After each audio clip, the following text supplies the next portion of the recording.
waxay xifaaltan isku weydaarsanayaan xidhiidhka internetka ay baraha bulshada mar labaad xamda bilan iyo sidoo kale hodan cabdiraxmaan dheere oo ah marwada mursal muuse xifaaltankan ayaa ka bilaabmay sida ay ila xogaal sheegayaan mursal muuse isku hayshadiisa kaasoo muddooyinkii ugu dambeeyay lagu xamanayay inuu jecel yahay xamda bilan amba ay jacayl ka dhaxeeyo balse ugu dambeyn isagu beeniyay arrintaas soo kale xamda waa ay beenisay balse mar labaad ayay barteeda Snapchat-ka ku soo qortay xamda bilan eriyo ka turtumaya jacaylka ay u qabtay mursal muuse iyo sidoo kale jaasjaas ay kula kacayso fanaanada hodan cabdiraxmaan dheere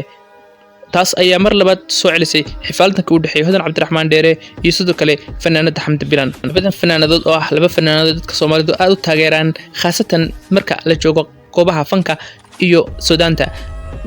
waliba gabadh xamda bilan ayaa ah gabadh ku soo beetay fanka sanadihii ugu dambeeyay halka hodan cabdiraxmaan muddo dheer ku soo jirtay balse labada fanaanadoodba waa laba fanaanadood aad loo taageero amba ay dadka Soomaaliyeed aad u jecel yihiin balse saaxiib maxaad arrintaa kala socotaa adigu aniga ayaa ku dhameystiraya balse marka hore waxaan ka codsanayaa inaad muuqaalka la eegayso soo kalena si share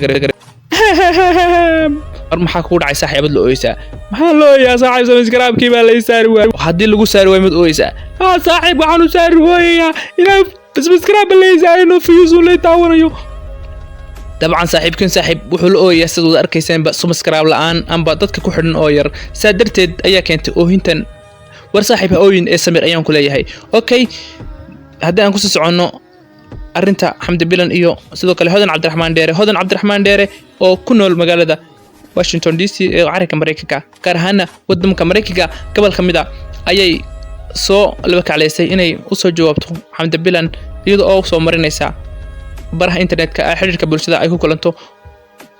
eriyo ka turtumaya inaysan mursal muuse xamda bilan marna helinin soo kale xamda bilan ayaa iyaduna sida ay sheegayaan ilxo gaala amba barteed Instagram Snapchat-ka ay soo dhigtay inay mursal muuse jacayl u hayso kuwaasoo hodan cabdiraxmaanna ay ku bahdilayso amba ay ugu sheeganayso inay kala wareegi doonto sida ay ugala wareegtay Khatar Saliimo oo kale xamda bilan arrintan ayaa noqotay arrin ay dadka Soomaalida aad u hadlayaan maalmihi la soo dhaafay soo kale baraha Facebook Instagram-ka TikTok iyo sidoo kale Snapchat-ka aad ayaa lagu hadlayaa iyo sidoo kale bartan aadka loogu xun yahay ee YouTube arrintan ayaan saaxiib inaan ka hadlo maanta aan rajeynay amba aan damacnay oo soo saarnay balse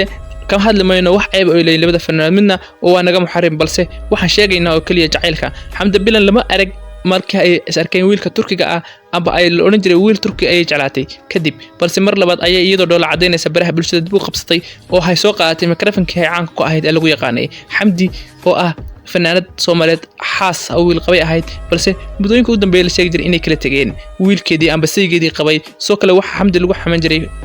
YouTuber-ka caan baxay ee isna abwaangeesi oo isku ahayn Sureegal kacayo amba reegal mudug sida aad ka arkaysaan sawirada ay la gashay madaxweynaha galmudug Cabdikaari Qorqor halkaas ay abwaangeesi iyo xamdi ka soo wada jeedeen balse ugu dambeyn abwaangeesi waxa uu tagay magaalada Istanbul ee caasimadda dalka Turkiga labaad ee dalka Turkiga xamdi ayada iyo ka daba tagtay iyadoo aaday qalin dhinaca sanka ah magaalada Istanbul ugu dambeyntiina waxa ay aaday waxay gashay qalinkii wayna iska joogtay magaalada Istanbul iska nagaatay markii ay soo dhaweynteedii waxa ka soo qayb qaatay abwaangeesi iyo dad badan oo Soomaaliyeed oo taageeraya xamda bilan amba taageerayaasheedu oo ah saacadada oo dadka Soomaalida waxay intii dambe u ambabaxayeen amba qof kasta oo magaciisa ambabaxay Istanbul Ankara magaalooyinka Turkiga meel kamid ah inkastoo uu Turkigu yahay goob dalxiis oo dalxiiska ku qurux badan runtii aadna loo jecel yahay haddana soo dhaweyn qurux badan ayaa xamdi loogu sameeyay marka ayay ka dhex muuqdeen eriyo abwaangeesi oo ku dhawaaqayo ahaa xabiibi xamdi bilan iyo xaaskayga jacaylkayga iyo saaxiibtayda kuwaas oo dadka Soomaaliyeed u turjunteen inay tahay jacayl cusub muddadana aad looga faalooday balse ugu dambeyntii abwaanay waxa uu sheegay inaysan waxba arrintaasi ka jirin sidoo kale xamdi markii ay qalinka sanka ay gashay ka soo caafimaaday waxa iyaduna sheegtay dhankeeda inay arrintaas waxba ka jirin oo ay tahay mid propaganda balse waxa markiiba lagu laday oo la soo celiyay aan idhaahdee oo la soo cusboonaysay inay hodan cabdiraxmaan dheere iyo xamdi wax ka dhaxeeyaan sidoo kale wiil Turkiga ayaa xamdi bilan la yiri way guursanaysaa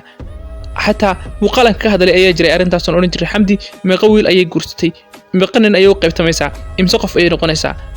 كواسون سؤال بدن اسكو ديني أصحابتنا أي حاجة كومنت كأدو سؤال تديتين يجو أورنيا أرنتن وحي يوتيوبرو سميريان بس ما أنت أي هذا